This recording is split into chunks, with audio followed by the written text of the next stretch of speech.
Do we now have near real-time gene sequencing? And if so, what does that unlock? Welcome to TechFirst with John Koetsier. Gene sequencing used to take a lot of time, and I mean a lot. The Human Genome Project, after all, which most of us know about, started October 1st, 1990 and completed in April of 2003. Now there's a way of sequencing a whole genome in just hours, which should unlock major new capabilities. To learn more, we're talking with Dr. Roel Wuyts from IMEC, a major global research hub. Welcome, Roel. Hi, John. Thanks for the invitation. Hey, super happy to have you with us. Tell us about this new DNA analysis platform that you've released. Yeah, so we are software people, and so we optimize software pipelines, and we focused here on DNA sequencing. And so we've done that for quite a while, and we released the latest version, which can now do 50 times coverage whole genome. That's one that's quite often used. We can now do that in under 10 minutes for, roughly speaking, $1. Wow. That is significantly fast and significantly cheap. I mean, how much faster is that than typically what you would have done in the past? I mean, let's say, before this process, you're a scientist, you're in the medical field, you need a genome sequenced. Where do you go? How long does it take? How much does it cost? Good question.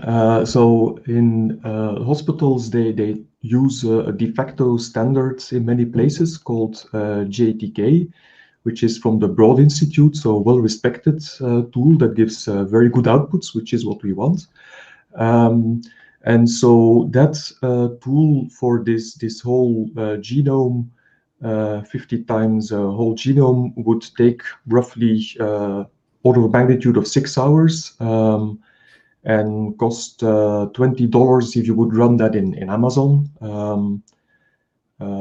or that's the LPrep one. Yes. The standard one with this JTK tool, that would take between 2 days and 4 days. So 4 days if you take the classical JTK tool, which is the output that most hospitals still prefer.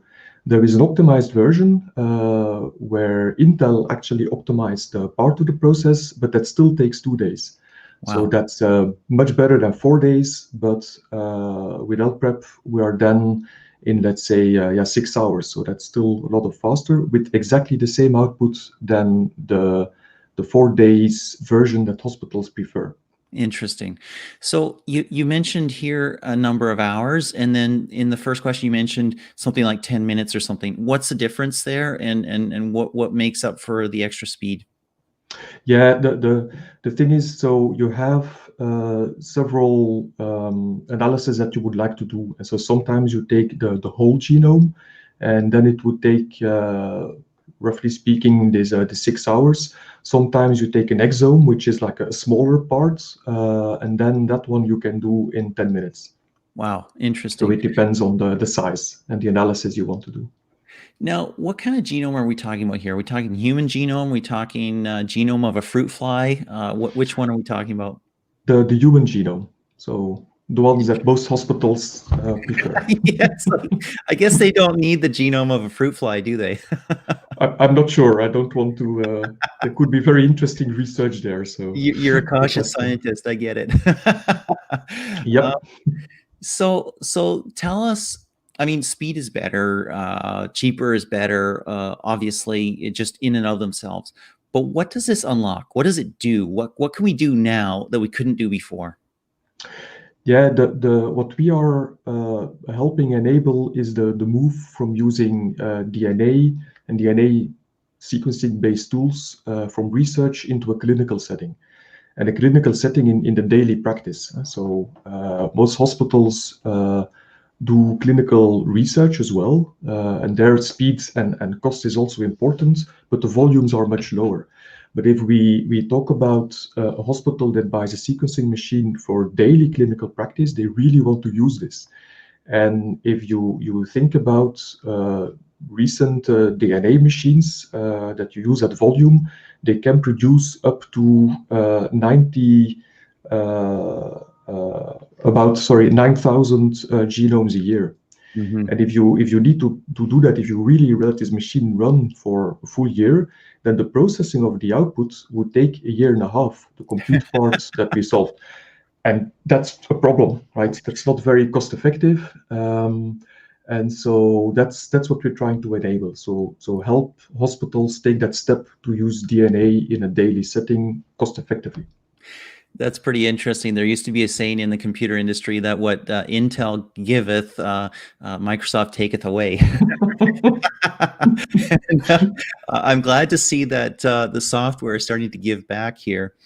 So let's dig into that just for a little bit, because what you're talking about is medicine and medical treatment that is tailored to somebody based on their genome, tailored to them based on what genes they have. So I assume there's some real basics in there, right? Do you have the genome pattern for a particular disease or predisposition to some particular thing or not, right? But are you also working into higher order things like tailored medication, that sort of thing? That's a great question, and that's indeed one of the possible directions that we want to enable. But before we can do that, if you want to go to tailored medicine, then you need to have quite a large data set. And so by making now this initial genome sequencing practical and cost effective, this pool of available data will become bigger. Since if my DNA is sequenced and I'm 1 in 10, there's only 10 other people, then you can compare it with 9 other people, but chances are that I will be a lot different. But if we can do that for millions of people, then the chances that I resemble somebody for which we have more information is much bigger. So that's indeed one of the subsequent goals that we want to enable, to go to such those type of research and then linked to care, Interesting. personalized care. So you're building the software platform that's making the sequencing much, much quicker. Are you also building a platform then to enable what you're talking about here, which is that, hey, if you've got my genome, you've got your genome, and you've got several million others, you can make more intelligent inferences about how to treat somebody. Are you making a software platform to enable that, or is that somebody else's job? No, we're also working on that in collaboration actually with other partners. So we worked on that in combination with the university in Belgium, the KU Leuven. And so we're collaborating to make that possible in a privacy-preserving way, because that's important. We're talking about the genome of people, so that's not something that you just want to pool in a single large database and let just anybody do queries, right? So you want to enable research and be able to conceptually pool this data, but without actually pooling it. And so that's a type of distributed querying and distributed analytics that we are engaged in. Very interesting topic. Of course, that's a big deal lately with sites like Ancestry or 23andMe or services like that, right? Like who owns DNA, who owns your DNA record, and what can they do with that, and who has access to that? So big questions there, which are challenging. But obviously, you're doing it in some sort of differential privacy or distributed way, so that it's not releasing your personal DNA and tagged to you as well. Yeah, exactly. So, and also subsequent effects. If you let people query it, even in a safe way, you don't want that indirectly it still leaks information. Yes. So it's a very interesting area because there's a lot of data. It's very complex analysis, and you want to make sure that it preserves privacy that's ethically correct. Very, very interesting. Okay, so how do scientists get access to your innovation? How do they start sequencing genomes 10 times faster? Well, it's luckily not that hard. So we have open sourced it. So LPrep 4, that's a predecessor, has been on GitHub for quite a while now. The new version, LPrep 5, that we released will be there not too long from now. And we're actually releasing it with a dual license. So it's open source license on the one hand. That's AGPL, so people are forced to potentially give back useful extensions they make. That's what we want. But for people for which this is too restrictive, they can also get we call it, or we will call it, a commercial license. So one that you are not forced to give back the extensions you make, but then you need a paying license, because then we can use that money to again improve the open source version. I like it a lot. You can pay by either helping improve the code, or you can pay by forking over some dollars or euros. Yeah, that's the intention, that we get going, because we want to continue working on genomics software. So. Excellent, excellent. Now let's extend this out a few years, and we talked about this a little bit as we were prepping for the show. I've got a computer on my wrist right now. Many of us do. It has a lot of sensors. Do you foresee a time when somebody might be able to sequence a genome in their basement, maybe on a wearable or something like that? Yeah, that's indeed a good question, because IMEC is actually most known for all the work in nanotechnology and applications of nanotechnology. And so we have groups working on various aspects for making such a device a reality. And we actually have a lot of building blocks already. So I have colleagues that worked on macrofluidics, and that means that you could enter a saliva sample or a blood sample directly on such a device.